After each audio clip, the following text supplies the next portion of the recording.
What they do is that they will kidnap that person and take them to their kingdom. They will ask that person to stay with them forever. If that person refuses, they will take back that person in the physical realm with the intention of taking them back years later. After a few years, they will come back for that person and kill him or her. After they kill the person, they take the person's soul with them to their kingdom. That is what dark elves are in real life. So don't buy that doll.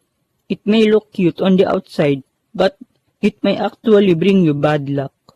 Christians must be very careful not to get swayed by the latest trends, since these trends are just temporary. It will not help you gain salvation.